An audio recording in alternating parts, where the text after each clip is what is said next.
Quitte à être dans l'absurde, autant y être à fond, non? Alors aujourd'hui, je ne vais pas vous faire un discours. Je vais juste vous narrer une petite histoire. Nous sommes à Bassankousou. Je venais de quitter l'aéroport, tumultué par la multitude de transports pour accéder à la ville.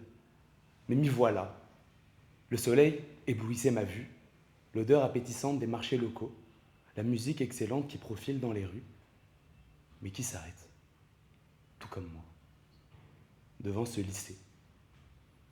Alors j'y entre, et je rencontre Moussa, 18 ans et encore toutes ses dents. Moussa me regarde, je le regarde, il me salue, je le salue, et Moussa me dit « J'ai soif, Yassine ». Ah, comme vous, j'étais surpris. Ah, comme vous, donc moi, naturellement, je lui dis d'aller boire à Moussa. Sauf que Moussa lui me répond « L'eau est sèche, Yassine. L'eau est sèche, Yassine. L'eau est sèche. » En réalité, il ne me l'a dit qu'une fois. Mais c'est comme ça que cette phrase a résonné dans ma tête.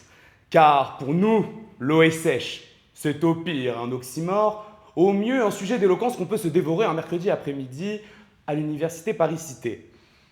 Mais pour lui, c'est une réalité. Une réalité qui mène à la mort. Une réalité qui n'a rien d'être absurde.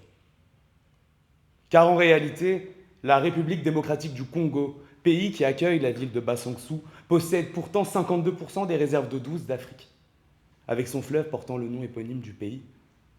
Mais pourtant, au Congo, il y a encore 30 millions de Congolais ne bénéficiant pas d'eau et d'accès à l'eau potable. Car oui, posséder l'eau dans le fleuve ne signifie pas la posséder dans le verre.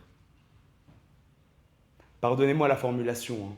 Mais pendant que nous, en Europe, nous faisons encore du lèche-vitrine, sachez qu'il y a des êtres humains sur cette terre qui pourraient même faire du lèche-fleuve. Mais vous savez quoi?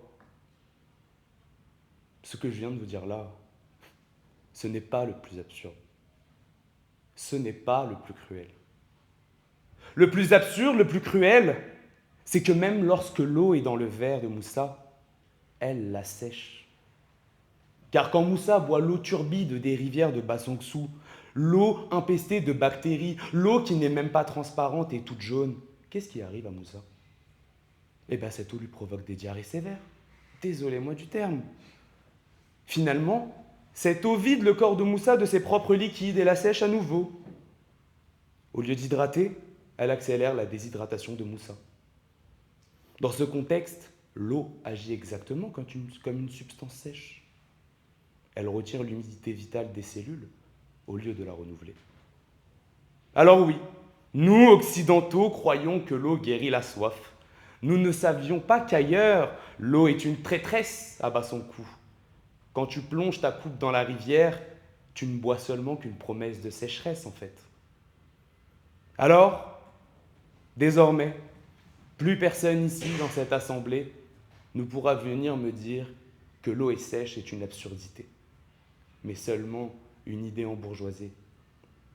Donc, réjouissons-nous d'être du bon côté de l'océan et considérons et aidons les peuples pour qui cette réalité est une absurdité.